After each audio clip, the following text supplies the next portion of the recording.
បាទស្ដីបងប្អូនបាទនេះគឺផ្លូវទៅកាន់មាត់ទន្លេនៃសង្កាត់ជាតិយកហើយកន្លែងហូមស្ថានីយ៍បូមទឹកធ្វើទឹកស្អាតខេត្តសៀមរាបយើងទៅហើយនេះគឺជាកន្លែងផ្សេងតាមគេហៅថាតំបន់មួយនេះតំបន់មួយ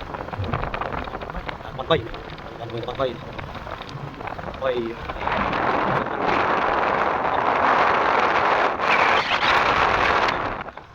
ហើយយកពីសាប់មួយទីទៅទៀតវាសាប់អត់ទៅសាប់នេះគឺជាប្រភពរឿងដែលគេតបចិត្តកាន់ស្ថានីយ៍បូមទឹកបូមទន្លេហ្នឹងដល់នេះឆ្ងាយពីទ្រាវមកប្រហែលជា10គីឡូជាងវាក្រោមគាត់មានទៅជាដល់នេះចឹងនេះ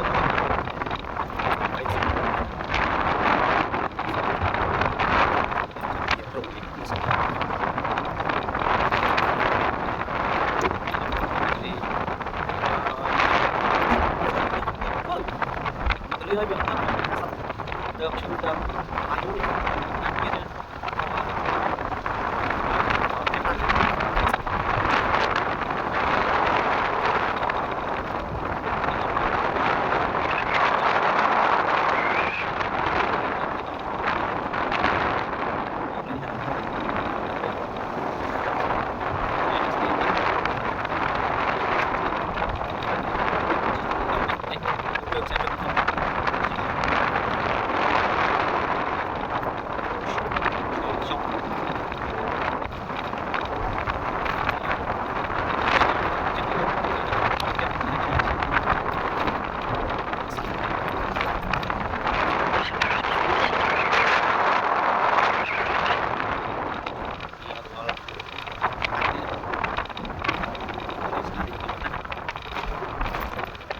บอกก้อน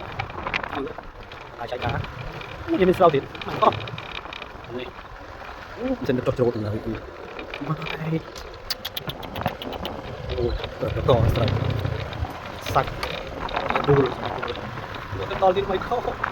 ไม่ได้ไปช่วยโปเกมอนโอ้ยตอนลิ้นสองนะครับเราช่วยมันดำดินเรา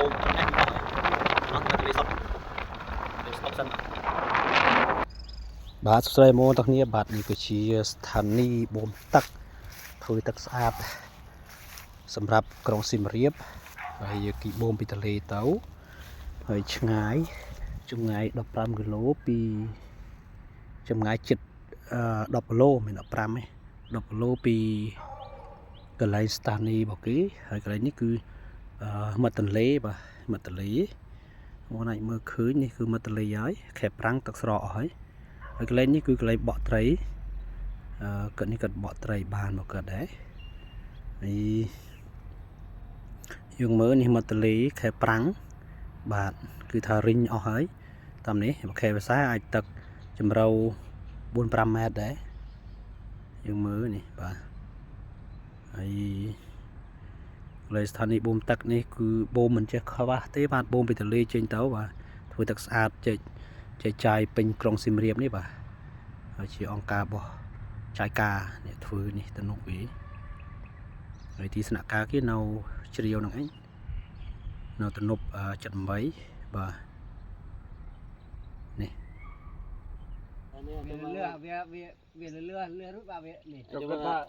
កើតដល់ឡាស្រោតែរាំងរោងតិចនេះចូលគាត់ថាហៅស៊ុននោះយកទៅដាក់ឡើយយ៉ាងនេះទុកនេះហើយមួយងាស់ទឹកយ៉ាងនោះទុកនោះហើយងាស់ទឹកចូលងាស់ទឹកផ្លែល្អទៅនេះអូពូនេះអូតែកើតបើកើថាវាដូចរឹងរោគអញ្ចឹងអូនេះមើលឡើងខូចអស់បាទអូ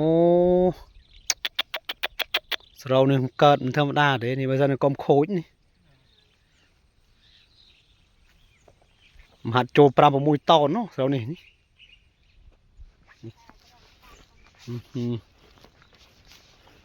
sau này ở đây đang cờ có khổ nhỉ thật này